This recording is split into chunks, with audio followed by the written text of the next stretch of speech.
twagala okwebaza ng'ekibiina twagala okwebaza bannayuganda abalemedde ku mulamwa, bannayuganda bakyali ku nsonga semasonga, ensonga ey'enkyukakyuka, abakyalwanyisa effugabbi, kubanga ebintu bino munaye tebinaggwa. So twebaza abo bonna abakyalemeddeko nga bagamba nti tukyali ku nsonga zino. Akalulu weewaawo kaggwa mu ngeri naye ate tekannaggwa. So twebaza bannayuganda mwina abawagizi ba NUP ne bannayuganda okutwalizaamu okulemera ku nsonga zino semasonga, era n'abo abakyalemedde ku nsonga ey'abannaffe abali mu makomera. Abantu baffe babakwata ne babasibira obwereere, era abamu ku ffe tuze nga twetaba mu kwekalakaasa. Twagala okwebaza abo abeekalakaasa mu ddembe, tusigale nga tubanja abantu baffe. Ate kino tusobola okukikola mu ngeri ez'enjawulo kasita tuba nga tuyitira mu mateeka. Kwekalakaasa okw'emirembe, ennaku zino tugenda ne tulaba posters mu kibuga mu bitundu by'eggwanga eby'enjawulo nga biriko ebifaananyi by'abannaffe bano abali mu makomera. Kati abaana batandise n'okukola zi t-shirts, abamu ku ffe mutulaba tuzambadde, ziriko ebifaananyi by'abantu bano ng'ebigambo ebiriko bigamba nti abantu bano bateebwe kubanga tebalina musango. Ekyabasibibwa kubanga bawagizi ba NUP, bawagizi ba Kyagulanyi. Naye ffe tugamba wateekawo akalulu. Akalulu wateekawo kaki nga twegala buli omu awagire gwayagala okuwagira. Kubanga bumuteekawo akalulu, buli omu aba alina eddembe okuwagira oyo gwayagala bwe kirina okubeera. Ne bano baabakwata lwakuwagira Kyagulanyi. Ate ekintu kyankalanya, abantu bano baabakwata ng'ennaku z'omwezi 30 Disemba 2020. Naye ate bw'osoma charge sheet egamba abazze emisango nga 3 January 2021. Tekitegeerekeka, n'omwana omuto kyaba takitegeera ekyo. Emisango gino baagizza bali mabega wa mitayimbwa. So kino kyoleka nti babaliisa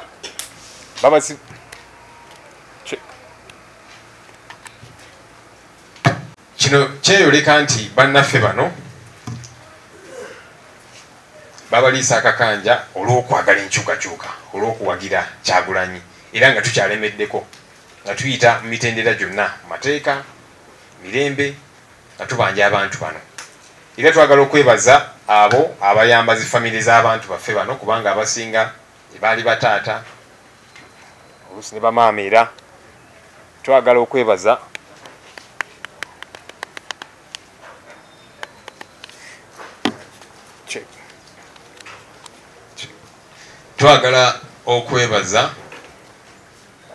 bannaffe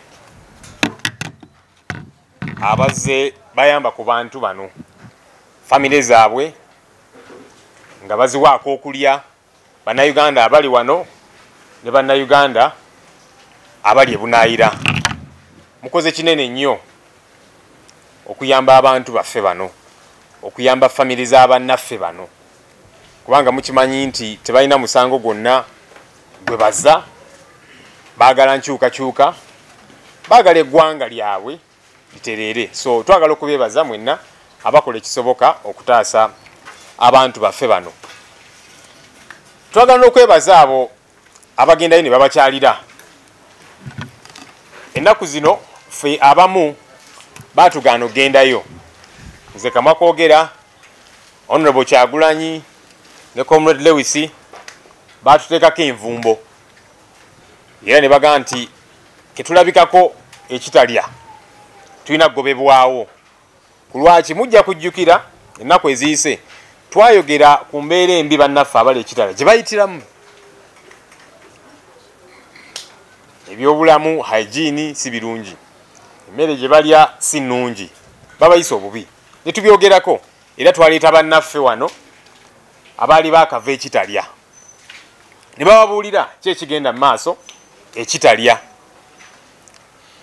Bwe twayogera ku bintu bino, abakulembeze mu prisons ate ne banyiiga. Ate ffe twali tusuubira nti kijja bayamba okugezaako okulongoosa ensonga zino.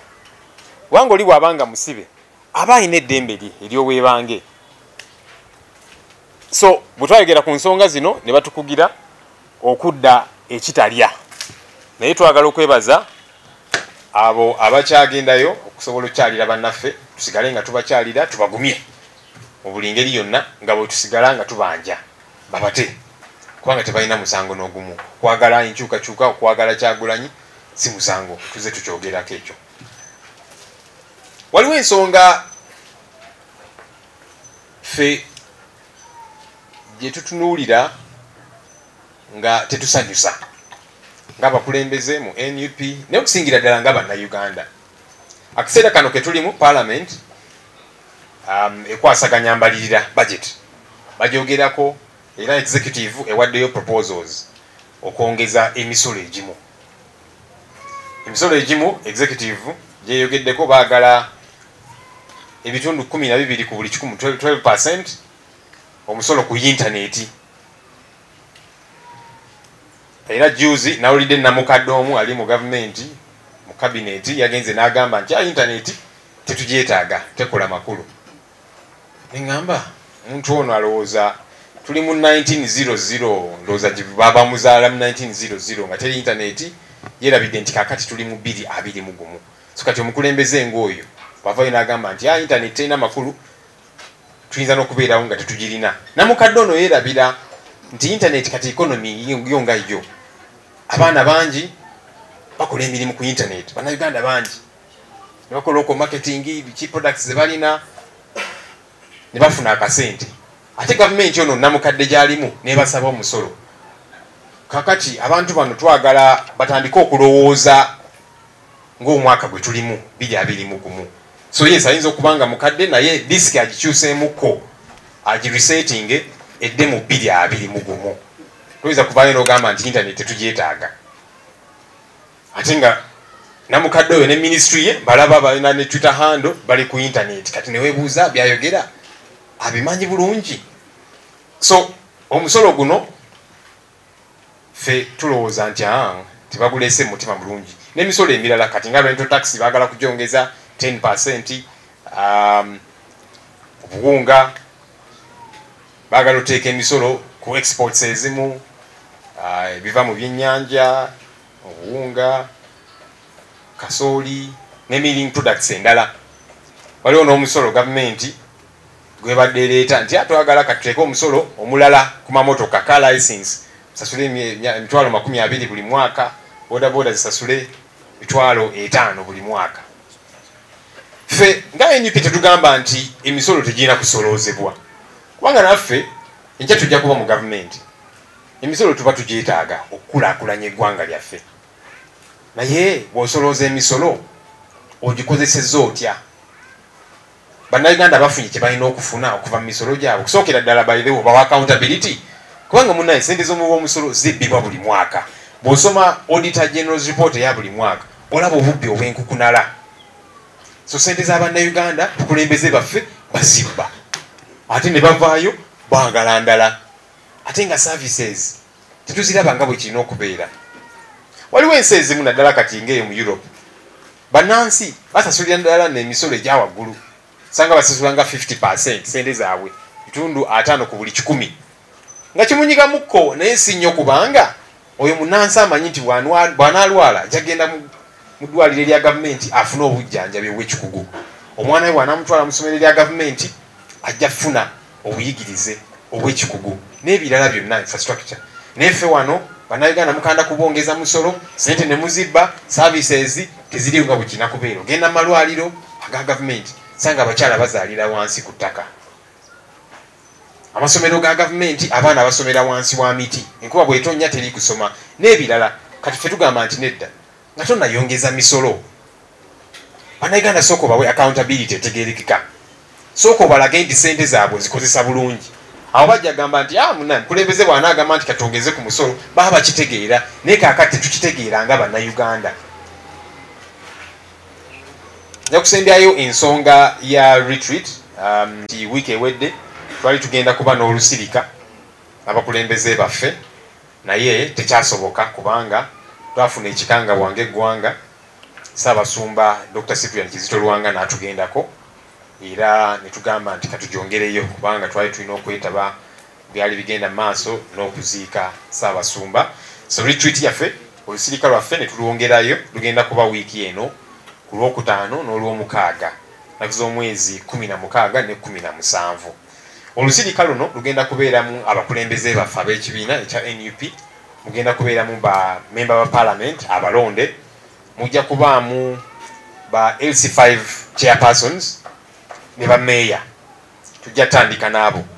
Abakulembeze baffe abalala bakansala n'abalala nabo gye bujja eyo tujja kufuna obudde tutuule nabo. Naye bwe tubayita bonna bonna bwe tuyita abakulembeze ba NUP abakalondebwa bonna bonna mwatu babeera bayitirivu nga so tetuyinza bateeka mu kifo kyekimu ne poliisi awe bajja funa lwekwaso ey'okutukyankalanya. So twagambye katutandike n'ababaka ba mayor, LC5 chairpersons n'abakulembeze ab'entikko mu kibiina ab'oku ntikko mu kibiina kyaffe tuwayeemu ku nsonga ez'enjawulo, tuwayeemukko kalulu ke twakavaamu. Kubanga bannayuganda abamu bagamba nti abyagwa munnaye kasita NUP yafuna ababaka bangiko, yafuna bakansala bangi, LC5 ba mayor, naye tetwagenda nga twagala just ba MP oba bakansala. N'entebe ey'oku ntikko tukyagala. Era nga bwe tuze tubabuulira, Museveni akalulu kaffe yakabba mu ngeri y'ekiyaayi. So tebinaggwa.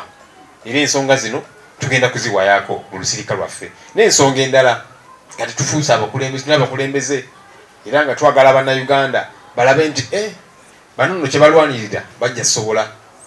Nti oli MP, oli mayor, oli LC5 chairperson, abatuuze bo balabe nti omuntu ono muweereza ebyaddala, mukulembeze ebyaddala, ali ku nsonga alemeddeko nti ne kibalwanirira naffe katubeegatteko tufune enkyukakyuka. So ensonga zino zonna zonna tujja kuzoogerako. Twagenda mu kalulu nga twakanjula ekibiina kyaffe, so tetwafuna budde butereeza nsonga ezisinga mu kibiina kyaffe kubanga twali ate essira tulina diteeka ku kalulu. So kakati tulina ku budde tutereeze nga bwe tulwanirira enkyukakyuka. Ekibiina kyaffe twagala tukiggumize tusobolere ddala okulwanira enkyukakyuka, okulwanira enkyukakyuka eyannamaddala. Mwebale nnyo, mwebalire ddala. I'm going to invite Kabaka of Buganda, Ronald Muwenda Mutebi II, His Royal Highness, celebrates his 66th birthday. He's 66 years younger. 66 years young. We congratulate him on making another year, turning another year, a year younger. We wish him all the very best as the National Unity Platform. We want to appreciate his leadership, not just in Buganda, but Uganda at large. He is a national leader. And every so often we have had him speak out on the gross violations that are happening on not just Buganda, but Ugandans generally. And then we appreciate his contribution to the betterment of not just Buganda, but Uganda at large. And so we congratulate the Kabaka of Buganda on this, his birthday. As the National Unity Platform, I appreciate comrades that have remained steadfast, that have continued to strive on in the struggle to liberate our country that we are involved in. It has not yet ended, and so we appreciate everybody out there who is doing everything possible to keep fostering the struggle. Let's keep doing whatever it is that we can. The leaders, those with positions, those without positions, everybody is important in a struggle like this one. We also want to appreciate especially those who have kept focus on our colleagues who are jailed. We have people that have been jailed simply because they supported a particular presidential candidate, Honorable Chagulanyi, to be specific. Elections were put in place, and that meant that everybody gets to support whoever they want to lead the country. But it became a crime, and that's why our colleagues, Nubian Lee, Eddie Mutwe, Dan Magic, Kampala Lukman, Sheriff Naja, etc., are still held at Chitalda illegally because the crime they purportedly committed was committed on 3rd January, and yet they were arrested on 30th December. Very ironical. So we appreciate everybody that has kept the pressure on to demand for the release of these our comrades. Let's not tire in demanding for their release. Let's do everything that is allowable within the law to demand for their release, because they're being held illegally, and there's many ways to do it.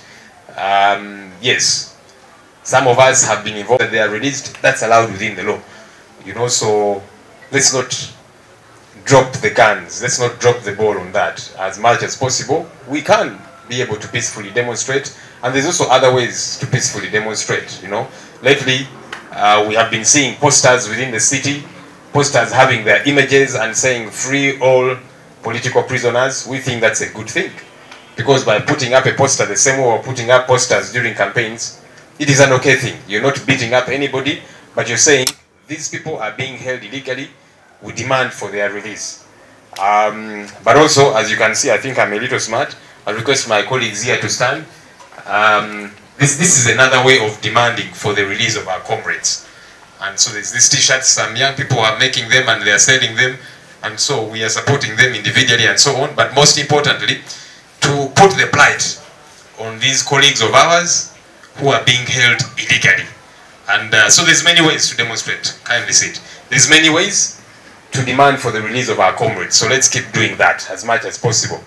I want to appreciate those also who continue to visit them, those who have reached out to their families to support them, because many of our colleagues that are held behind bars are, you know, family heads, are breadwinners for their families. Now they are away. So we appreciate everybody, Ugandans here, Ugandans in the diaspora, that are reaching out to their families, those that go to visit them. Let's keep visiting them, let's keep encouraging them. Some of us have been banned from going to Chitalia. Myself, Honorable Chagulanyi, Comrade Lewis, express instructions were issued that if we are sighted anywhere near Chitalia, we should be sent away. Reason being, you remember not too long ago, we talked about the plight of our colleagues that are in Chitalia. The hygiene situation, the bad feeding, the conditions under which they live. Very disturbing conditions. You know, they are prisoners, but they have rights. Besides, they're being held illegally. So we talked about these things, and we brought, you know, people that have been in Chitalia, and they told the stories of what happens behind bars. And so the prison authorities issued a quote-unquote injunction on the three of us. Again, you see the continuous impunity. One, you will hold people illegally, and then you will stop us from visiting them. But anyhow, we'll keep pressing on. So those that can continue to see them, please keep visiting our comrades and encouraging them. Something that bothers some of us as leaders, of course as a party, but Ugandans generally. Parliament is in the process of working on the budget, the appropriations, etc., etc., and then eventually passing it so it can take effect on July 1st. One of the things that has bothered us is the proposed increase in taxes. Now, as a country, even as leaders, we know that no country can survive without taxes. You need taxes to develop a country. You need taxes to deliver services as a leadership. But we are bothered by the continuous increase in taxes. And I'll point out some. There was a proposal to levy a 12% tax on internet bundles. There was a proposal to shoot up the rental tax by 10%. A proposal to put a tax of 100 shillings per kilogram of wheat grain. Now this is food. Tax on exports like fish meal, wheat bran, maize bran, and milling byproducts. And there was also that ridiculous proposal, car license of 200,000 shillings and 50,000 shillings for border borders. And a plethora of others. We're not opposed to the collection of taxes. We need taxes to run our country. But what kind of taxes? Look at the tax on internet bundles, for example. The other day I had a very old man who is in cabinet who said we can do without internet. So according to this Giza is a very old man. According to him, you know, we can live in 1900. This old man does not know that the internet is an economy today. There's many people that are doing business on the internet. Young people who are selling products on the internet. You know, there's a lot of economic activity that happens courtesy of the internet. So when a leader in government comes up and says, we can do without the internet, of course he can do without it because, you know, he's so detached and clueless about some of these things. But we certainly cannot do without the internet in 2021. And so we think that some of these are preposterous taxes. But also, most importantly, maybe increasing taxes would not be a very bad thing. But where is the value for this money? Ugandans are paying very heavy taxes. But where is the service delivery? So again, we're not opposed to the levying of taxes. But where is the value for that tax money? In some countries, when you go to Europe, there's countries where incomes of people are taxed to the tune of 50% and even more. But you see, the citizens there, even though they feel the pinch, but they're not so much bothered to pay 50% of their incomes in taxes. Why? Because they know that when they are sick and they go to a government hospital, they will be attended to by professionals, there will be good health care. They know that when they take their child to a government school, their child will get quality education. Infrastructure development keeps happening. But also, there is accountability for this tax money. In our case, accountability for our tax money is very limited. When you read the annual Auditor General's report, our taxes are stolen by leaders in government. Billions of shillings every year. Grows wings and it just flies. So, as we increase taxes, as we ask Ugandans to pay more taxes, one, can we account for this money to Ugandans? Number two, can we deliver services? So that when tomorrow government comes up and says we want to increase taxes, it is justifiable. Currently, it is not. You go to many of our hospitals, mothers are giving birth on the floor. They're there with their newborn babies. When you go to many of these government-aided schools, children are studying under trees. When it rains, there is no schooling. When you look at our infrastructure, etc., etc., where is the service delivery? So these are questions that we have. And we are asking government to tread carefully. Account for our money, but we want to see value for our money. That's very important as far as we are concerned. So as the current parliament debates the budget, they should have these things at the back of their minds. Ugandans want accountability for their tax money. They want services delivered at the end of the day. One final thing I will talk about, really as an update. We told you we were meant to have a retreat last week. Unfortunately, a catastrophe did happen. Archbishop Dr. Cyprian Kizito Luanga passed on. And so we were not able to go on with our retreat because, we had to mourn with the Catholic fraternity in Uganda, but Uganda at large. And we were also party to the ceremonies that were happening and eventually the burial. So we were not able to hold our retreat. And so we postponed our retreat to this week, on Friday and Saturday. That is 16th and 17th. That's when we shall hold a retreat for our leaders, members of parliament, some local government leaders. We'll not have all of them. We'll have LC5 chairpersons and mayors. And of course leaders within the party. We shall keep connecting. I know the councillors might ask, so for us, when will ours be? Without a doubt, we shall keep facing and having these meetings for our different leaders, but we thought we should start with this because if we are to have all our elected leaders in one place, there will be too many, and police will even have an excuse to try and frustrate our efforts of meetings. So that's why we thought, let's face it, let's begin with the party leadership and members of parliament, LC5 chairpersons, and then the mayors. We shall retreat to connect as a party, because no sooner had we unveiled the party than we went into elections. So most of the focus was on the elections. So we thought we need to take off time, meet up, assess this election that happened, and also continue to discuss how we deal with the situation that happened, because as we have continuously said, the election was rigged. And it's not yet over. Some people might think we have moved on, it is over. We got MP slots in parliament, mayorship positions, we have many councillors and so on. It wasn't just about that. We wanted the top two. And now that it was robbed, we will reconnect as the leadership of the party and discuss these matters, because like we are saying, it's not over.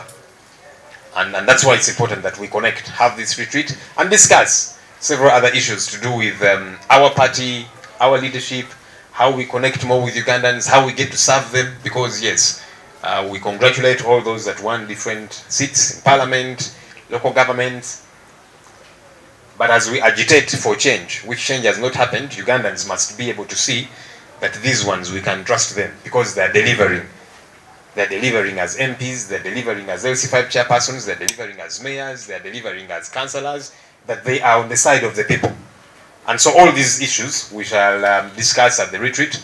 We shall invite the media perhaps to be part of some of the sessions. Some, certainly not all, but that's happening this week.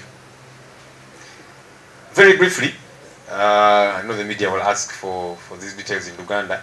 Okusookera ddala olunaku lwa leero twagala okuyozaayoza Ssaabasajja Kabaka Ronald Muwenda Mutebi II